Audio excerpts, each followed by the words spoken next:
Tonight, Canada is on the verge of qualifying for the World Cup, but for some soccer fans in the GTA, it won't be easy to decide who to cheer for if they make it.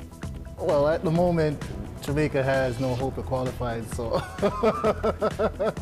And that includes some of the players' parents, as Canada gets set to take on Costa Rica tonight for a chance to clinch a spot in the World Cup for the first time in 36 years. Plus, we've got, at very least 10,000 film-friendly locations across the province. Ontario's film and TV industry had a record-breaking year in 2021, raking in billions of dollars. Why the province has become such a hotspot for productions. And we are not big shots that we can fight the builder. The province is cracking down on developers who cancel or jack up the price of pre-construction homes without good reason. Good evening, I'm Kelda Yoon. Soccer fans have their eyes glued to the screens tonight. Our Canadian men's team up against Costa Rica. A win would help them clinch a spot in the World Cup for the first time in 36 years. Our Greg Ross is at Real Sports tonight and joins us live. And Greg, Costa Rica scored actually just moments ago. Still lots of time though. Absolutely, Kelda. Lots of time left in this game. Costa Rica scoring just at the end of the first half to take a 1-0 lead over Canada in this game. An exciting first half. The people here at Real Sports were on the edges of their seats, I can tell you that.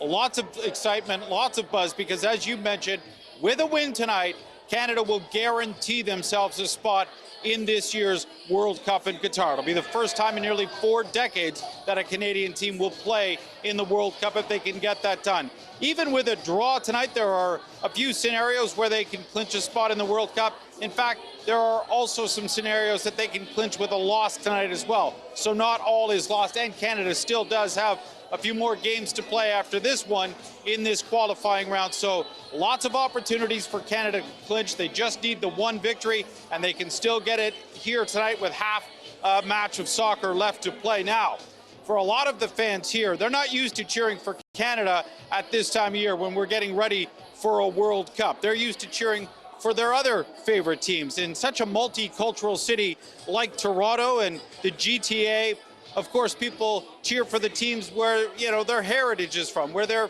parents or maybe their grandparents immigrated from. Italy, for example, is a team that many people cheer for. We saw them cheering for Italy during the Euro Cup last year. Some of those fans are now going to have to turn allegiances. I caught up with some of them today. When it comes to soccer, Mauro Russo and Steven Scuderi have been cheering for just one team their entire lives. We're big Italy diehard fans. They were in Little Italy last summer to celebrate after Italy won the Euro Cup. They were back again today to watch the Italian team play a World Cup qualifier against North Macedonia. But what about that other game? There's another big World Cup qualifier going on tonight in Costa Rica, I think. Oh, yeah. Well, we're going to support that one as well, too. What is it? Canada, Costa Rica. If Canada wins, we qualify for the World Cup as well. Soccer, it's Italy. While Russo is open to cheering for Canada, Scuderi had a hard time even thinking about cheering for anyone other than Italy. If Canada qualifies today, you're still not cheering for Canada. I won't cheer against them. What if Italy were to play Canada World Cup? No, it's Italy. It's Italy. I still haven't come to that decision yet, but it's a tough one. It's a tough one. Look at this. You guys are almost torn apart here because of that. Think about the food. Think about Female bacon or everything Italy has. It's like easy. Jonathan David! These are the same kinds of debates that are happening all over the GTA now that Canada is on the verge of qualifying. And it's not just putting a strain on friendships. It could also separate families. Ingrid and David Hollett are the parents of Junior Hollett, who plays for Team Canada. They're both from Jamaica, the same team Canada will face in a qualifier at BMO Field on Sunday. Dad was a little hesitant to say which team he's going to be cheering for. At the moment, Jamaica has no hope of qualifying, so. Mom, on the other hand, knows exactly where her allegiance lies. I cheer for Canada because my son plays for Canada. Back in Little Italy, Russo is contemplating adding another jersey to his collection. You go and get yourself a Team Canada jersey if they qualify? I've been looking, yeah. I like the black one, actually. It looks really nice. It's slick. What do you think of that? He's going to wear a Team Canada jersey. I won't be there to see it. No chance. Now, the bad news for those two fans from Italy, their team lost a qualifier today to North Macedonia. 1-0 was the final there, and that loss eliminates Italy from World Cup contention. So they won't have Italy to cheer for in this World Cup, so it'll be a lot easier for them to cheer for Canada. And again, Canada has another half of soccer to play here to try and beat Costa Rica. Canada comes into this game on a 6-game winning streak. If they can make it 7 in a row, Kelda, they're headed to the World Cup for the first time since 1986. All right, they got this. They've got this. Thanks so much, Greg. That's our Greg Ross live for us tonight. Now, despite the pandemic, Ontario's film and television industry had a blockbuster year in 2021 with the most revenue it's ever seen, close to $3 billion. And that's thanks to hundreds of productions, both domestic and foreign. And there's no signs of slowing down. Our Del Manukduk looks at why Ontario has become such a hotspot for studios. Superheroes weren't the only ones wearing masks on film and TV sets during the pandemic. Strong health and safety measures allowed the industry to remain open and rebound early. A lot of COVID protocols in place had COVID police, I guess you could say, that where their sole duties were to maintain, make sure that everyone was maintaining their social distancing, masks on when they were not shooting. We've got so much Marlies merchandise to give away. When Joey Salmingo wasn't hosting for the Toronto Marlies or creating his own content, he was on set of one of the numerous commercials he booked in 2021. The fact that everybody was able to go back to work when we did was definitely an exciting time for everyone that worked in the industry. Your grill is hot. Perfect. The commercial industry brought in over $1 billion to the province last year. Meanwhile, TV and film saw 394 productions, the highest production levels to date in Ontario. Bringing in $2.88 billion. So the last time we spoke, this has grown by $700 million. Domestic production amounted to $965 million in economic impact, while foreign production accounted for the lion's share. The industry produced some 48,000 full-time jobs from production managers, craft services, and post-production experts. Film and TV in Ontario goes everywhere from actors to accountants and everything in between. Some of the most acclaimed shows and films are made in Ontario, including The Queen's Gambit, The Handmaid's Tale, Oscar-nominated Nightmare Alley, and the award-winning Schitt's Creek. Oh, we get one of these. The province leading the way thanks to more than 10,000 film-friendly locations, nearly 4 million square feet of stage space, and financial incentives. So tax credits and funds that help productions operate in the province, that support Ontario workers and Ontario expenditures. 2022 is already shaping up to be a strong year with 25 productions underway and many more slated for the summer. Del Manukduk, CBC News, Toronto. Meteorologist Colette Kennedy joins us now with a first look at the forecast. Colette, it was a cloudy one today, but temperatures did warm up a little bit. Yeah, we got to see those temperatures rising with the southwesterly winds a little bit above seasonal. So nice to see some double digits. And a few areas actually eastward and around the Golden Horseshoe towards the southern sections actually had a little more sunshine, but it was hard to get rid of those clouds for the GTA 11, the high for Oshawa and Toronto, Hamilton as well. But you see a little warmer there for St. Catharines at 13.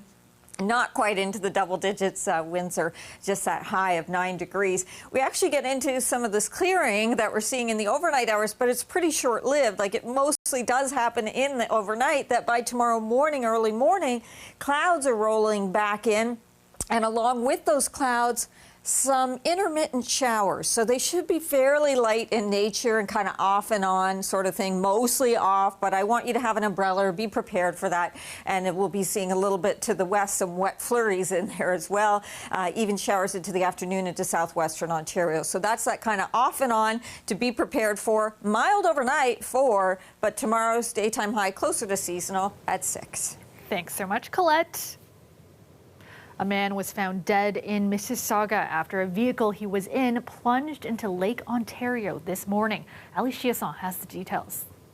It was around 3 o'clock in the morning when a black Hyundai Elantra drove down this boat launch and into the lake. We don't yet know why or the circumstances that led up to this. That's what Peel police are working to determine. This is being treated as a suspicious incident. One occupant managed to escape without injury, and that person indicated that there was someone else still in the car. It took hours for crews to get it out of the water. It's extremely murky, visibility was low, and when they eventually towed the car from the bottom of the lake, they found a 25-year-old man dead. There's not much around here, just a yacht club, a public marina, and a parking lot. It would have been very quiet here at 3 a.m. But Peel police tell us that the person who escaped is cooperating. We are still, although we are several hours into it, it's still early in the investigative process. So we want to make sure that we speak to everybody involved to determine exactly what happened, which can then lead us to some potential answers to many questions, including relationship, what they were doing, things like that. The police haven't commented on the relationship between the person who escaped and the man found dead in the vehicle. That would be a huge part of this investigation, which at this point is still ongoing. Ali Chiasson, CBC News, Mississauga. The Ontario government is promising to crack down on developers who break the rules. It announced today it will be increasing penalties for those who cancel contracts or hike up pre-construction housing prices without any good reason. Lisa Shing reports. This is a rendering of where Shveta Shivani and her family was supposed to live. Because her kids were getting older, she wanted more space but couldn't afford anything in Toronto. So early last year, she bought a pre-construction semi-detached home in Guelph for $850,000. Last month, though, the developer canceled the contract. It never gave us a feeling like something like this could ever happen. It never crossed our mind. Shivani can't get into the market anymore. She says the prices have increased by about $500,000. Which makes in a bad spot, right? Feels like he's so greedy that he wants to make so much of money out of common people. We're not going to tolerate these types of bad faith, unethical practices of developers. Today, the government announced it's cracking down on developers who unjustifiably cancel or jack up the price of pre-construction sales agreements. Doug Ford pledged to fix the problem after CBC reported on an Ontario developer canceling dozens of contracts for condo units that were already under construction unless the buyers paid more. The developers, stop playing your games. You sign a contract, you better build that damn house at that price. The new penalties include doubling maximum fines, $50,000 for individuals and $100,000 for companies. It can be higher for repeat offenders. Developers can face up to a 2-year license suspension and a newly created regulatory authority which licenses builders and developers can launch its own investigations instead of only acting on formal complaints. Because the risk is so significant to a builder, that a developer, that I believe they're really going to think twice before they take advantage of someone. The opposition is supportive of the measures, but says the government needs to follow through. We can double the fines, but again, if we're not actually going to apply the fines and hold people accountable, the fines mean nothing. The province is targeting July 1st for the new regulations to take effect. Lisa Shing, CBC News, Toronto. Welcome back. More than 100 tenants at an Etobicoke rental building are facing a different kind of eviction, a parking eviction. Their landlord is planning on building a high-rise on land where the tenants currently park their vehicles. Angelina King has more. Come next month, almost half of these parking stalls will be lost in order to make room for a new high-rise tower. We are very angry, actually, and because we have nowhere to go. Tenants at this Etobicoke apartment have been fighting their landlord over the looming construction. In 2018, North Edge Properties applied to the city to build a 49-story condo beside its existing rental tower. But that means 230 of the 520 parking spaces there will have to be demolished. The city opposed the development, saying it was too big with too little parking. But North Edge appealed to the Ontario Land Tribunal, which greenlit the project. All of our visitor parking is also going to be gone. So now when we have friends come over, they're going to have to pay for parking elsewhere. Tenants say there isn't much parking nearby, and switching to paid lots will cost them far more than the $100 to $150 a month they currently pay to park. It's quite common. This paralegal says the landlord and tenant board could rule the tenants get a rent reduction. It'd be considered a facility under the Act. So what the board would look at, it would look at the loss of that facility, what the impact is to the tenants, and whether or not, an abatement, ongoing abatement would be justified. The Federation of Metro Tenants Association says it's becoming more common for owners of rental buildings to chip away at amenities to make room for development. They're taking every little piece of space around the buildings, and they're taking away people's pool, people's parking lot. Tenants say the landlord pushed their parking space eviction from February to next month after they protested, but now time is running out. If this goes ahead, I'm going to have to move. I have no choice. CBC Toronto has reached out to North Edge by phone and email, but hasn't received a response. Angelina King, CBC News, Toronto. A live shot of the Toronto skyline, partly cloudy tonight with a few scattered showers. Temperatures quite mild though, currently sitting at 8 degrees in the city.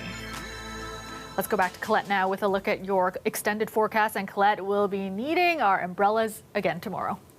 Yeah, we will. It's not going to be a steady rain or heavy rain, but we do have showers in the forecast. Now, the temperatures are going to come down a little bit, too. We're going to have a couple of days where they're kind of close to seasonal, and then we're going to see things really starting to change dramatically as we go into Sunday with some much colder air, way below normal in terms of the values. We won't even see our daytime highs getting up to 0. So that you have a couple days to prepare for, but just know that it's coming for Sunday in the beginning of next week. So looking at that clearing again that we get into the overnight hours, but then the clouds coming back in. Now, a few areas could see some patchy fog in here too with reduced visibility, but those clouds back in. Here we are at 7 a.m. and we are looking at some scattered showers and into the city and the GTA that you have that chance that things are just a little bit slower, even though there's not a lot to it, but a little bit slower on the roadways. Some wet flurries back towards the lee here of Lake Huron, and then again some afternoon pretty light stuff, pretty scattered, but it is there in the forecast. So know that that's coming, and know what else is coming. Even though Saturday the temperatures are still above freezing, we're going to see much colder air working its way in, especially in the upper atmosphere, and as that happens, some showers closer to the lakeshore, but in many cases, in fact, it's going to be wet flurries. So scattered wet flurries into Saturday. And then as we go Saturday night towards Sunday, we're getting into a northwesterly flow and we're seeing some lake effect even setting up. So March, as we're heading towards the end of it, not playing very nicely, I would say, other than today, but April looking up. Okay, tonight, patchy fog possible too into southwestern Ontario, 3 your low there in Windsor, everywhere except for London 2. And overnight tonight around the Golden Horseshoe, again, maybe allowing a little bit of extra time for the morning commute, even though there's not a lot to it. 6, 5 Saturday, Sunday morning we start at -5 and we only head to -3, and even then it's probably going to feel like close to -10, Kelda. Well, meet Arette the goat and Bouge the horse. The two best buds have become a bit of a hit on social media. And why wouldn't they be? This horse-riding goat from BC has no problem taking his trusty steed for a spin. After all, goats are known to be sure-footed. And as for the horse, it's all in a day's work. Arette started jumping on Bouge's back. And then it turned into Bouge actually, it really turned into Bouge allowing Arette to get on his back. So he'd reposition his body towards a hay bale or towards whatever height object was there. So I'm assuming that Bouge really enjoyed maybe the back massage he was getting or the back scratches he was getting from the goat. Amy, the farm owner, says the bond between the animals has grown in the past couple of weeks, with Arette spending a couple hours a day on Bouge's back. And that is our show for you tonight. Thank you so much for watching. Dwight Drummond has your next local newscast tomorrow at 6. I will see you back here tomorrow night at 11. Have a great night, everyone.